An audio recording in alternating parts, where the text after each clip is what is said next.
All right. How's everyone doing today? We are going to get back to more of your questions. Just going to start with the next one. I saw on your YouTube about the Bethyl posts on social media, and it's pretty interesting how the Dark Ship was commenting on your video on YouTube and felt so triggered by the mere possibility of Beth coming back. Yeah, I mean, I got a couple of comments, not very many. I don't worry about it too much, but yeah, they do. I also, somebody sent me another, caroler ask kind of a thing. And I thought it was interesting. They called rumors of Beth's return conspiracy theories, which, I don't know, theoretically maybe they are. But literally in that post that was sent to me, they said they were unwilling to even entertain the idea because it's a conspiracy theory. First of all, as we've learned from the kind of global political stage in the last few years, very often conspiracy theories turn out to be true and are suppressed by people who don't want them to get out. So there's that. But the other thing is, it's always dangerous, I think, to refuse to entertain something.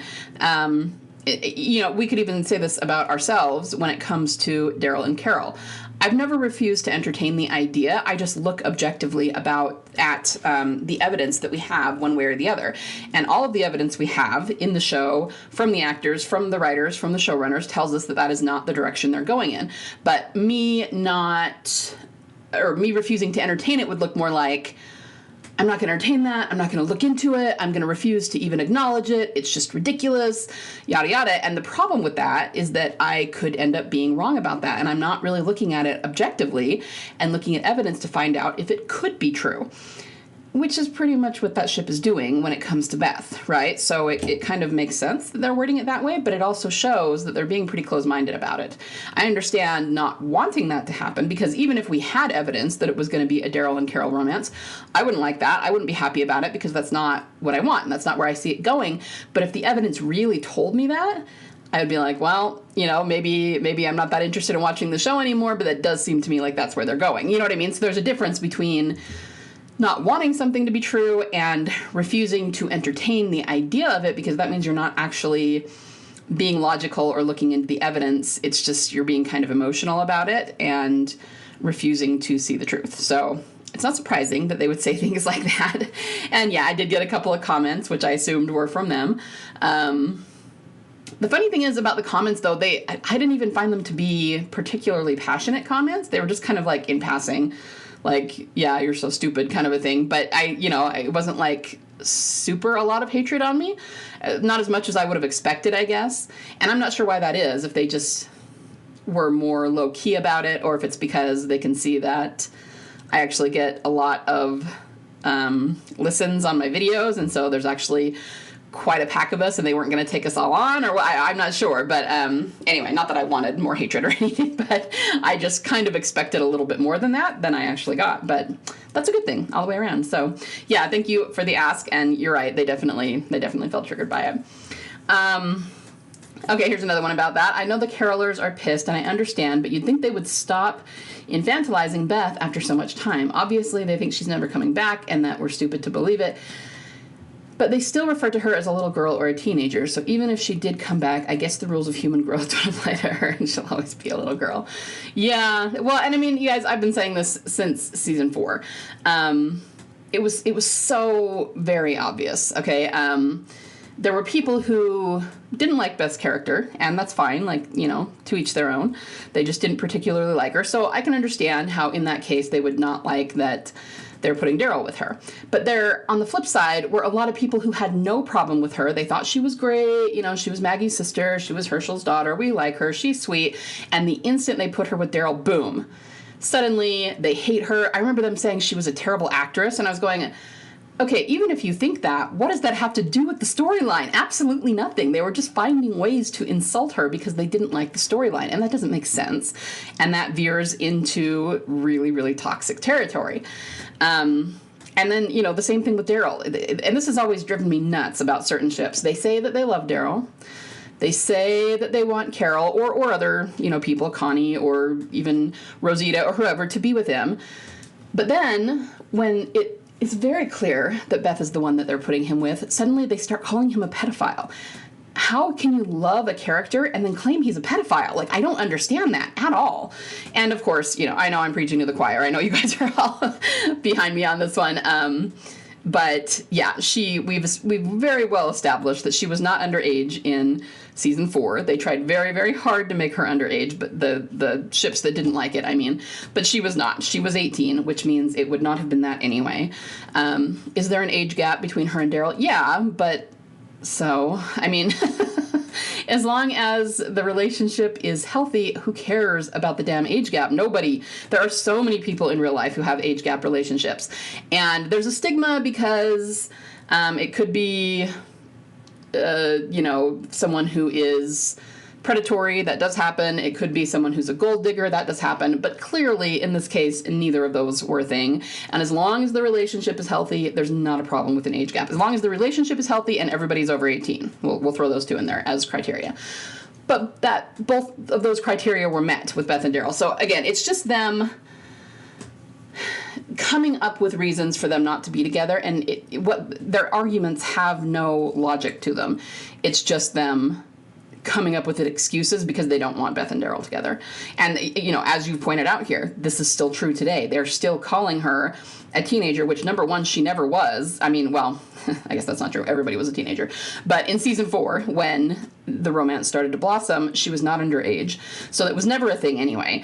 But now, yeah, 10 years later, she is going to be an adult, and they could have an adult relationship. And what is the problem with that? There is no problem with that. Okay, it's just them not wanting that because they want what they want. So you're right. And they are probably, you know, say 5 years down the line, they have brought Beth back. Her and Daryl have a very healthy relationship between two adults, and let's hope they have kids together and everything we want. And I guarantee there will still be carolers saying that it's pedophilic. And it's just ridiculous because it's just not true. You know, it's just them throwing a temper tantrum because they can't get what they want. So I'm with you 100%. It is ridiculous and it is illogical, but they're probably not going to stop doing it. So we're just going to have to practice the art of ignoring things like that.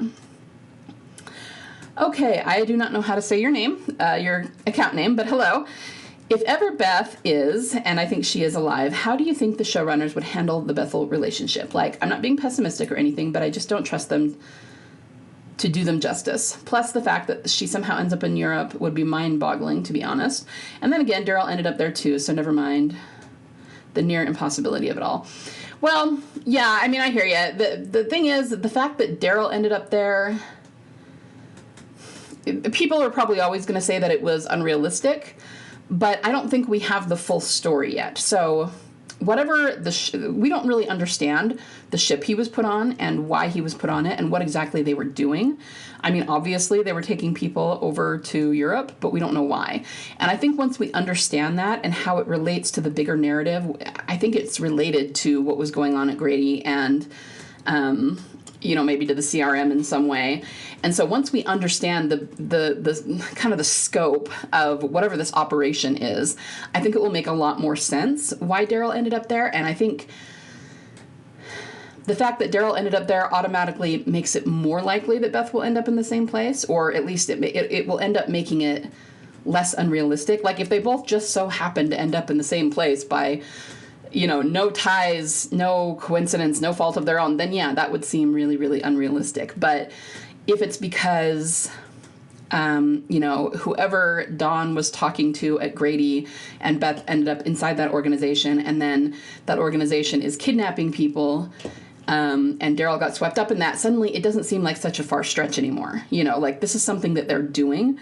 And when you think about it, I mean, I kind of talked about this, I think when Daryl Dixon season 1 was on, but in terms of a template, what happened with Daryl isn't so different from what happened with Beth. I mean, you know, just from a high level, like she was bopping along, minding her own business. You know, Daryl was fighting the walkers. She went to meet him down the road, and somebody that we didn't know swept her up, kidnapped her, took her a long way away, to another place. She woke up in a place she was unfamiliar with and had to kind of navigate this place, right? And that's not unlike what happened with Daryl. He got swept up in something. He was taken hostage. In his case, he was put on a boat, but he went a very long way from home and woke up on a far shore that he was completely unfamiliar with in this whole new alien world, you know? So template-wise, they're actually very similar.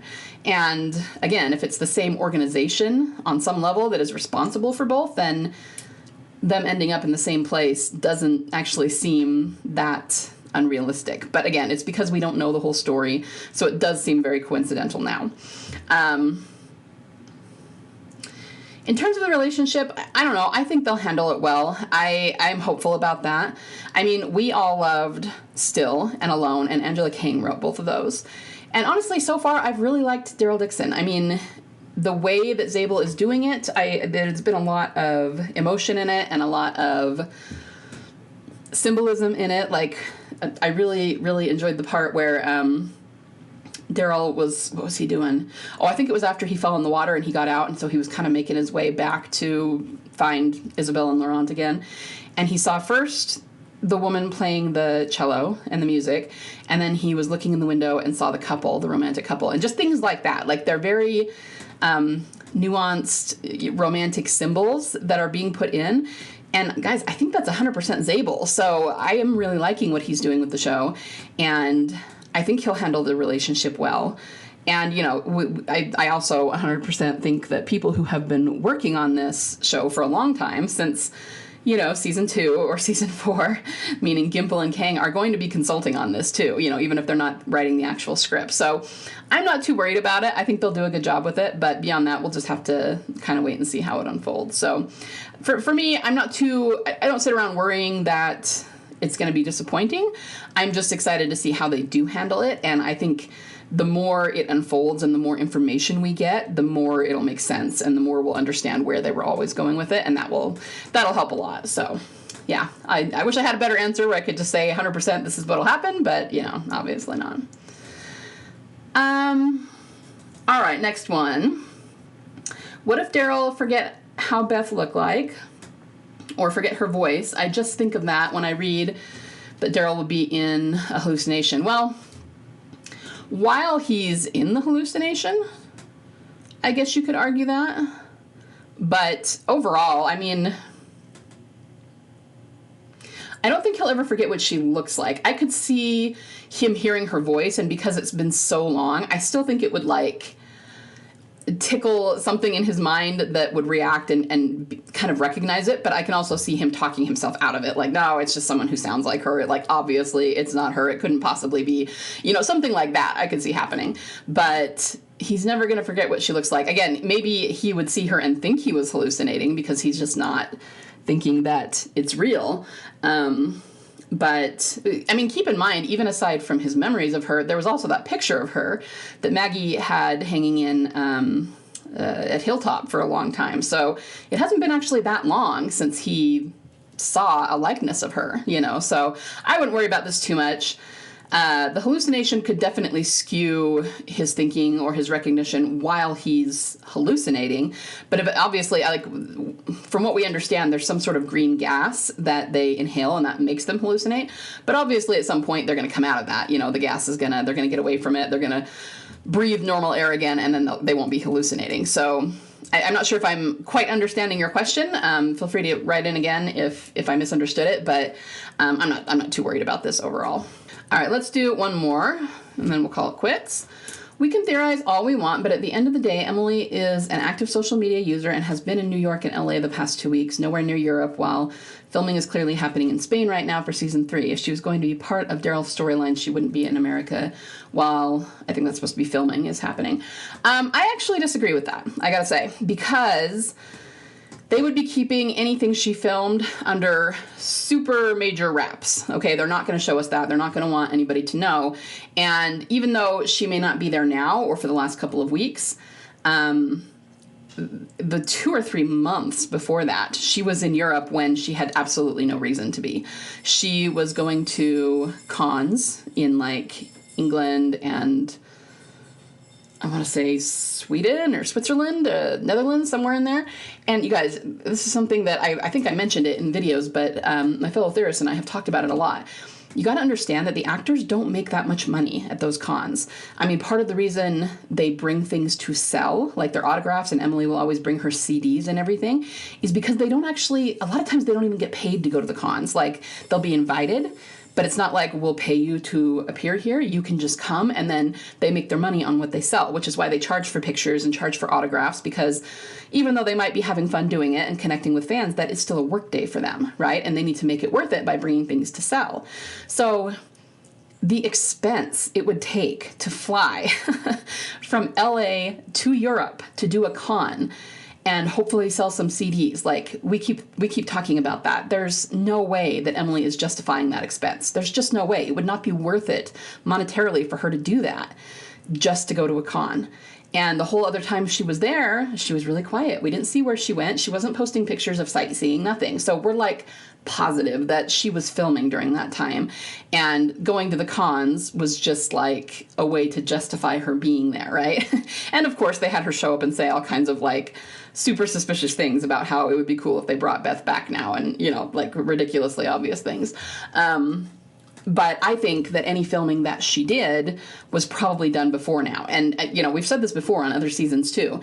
They have the filming window that is announced when they will be filming. That doesn't mean that even Norman and Melissa haven't filmed things at other times that they didn't want us to see. When they want us to see things and they want to do news articles and have people take pictures and have interviews and all of that to create hype for the show, they do it within a particular quote unquote filming window.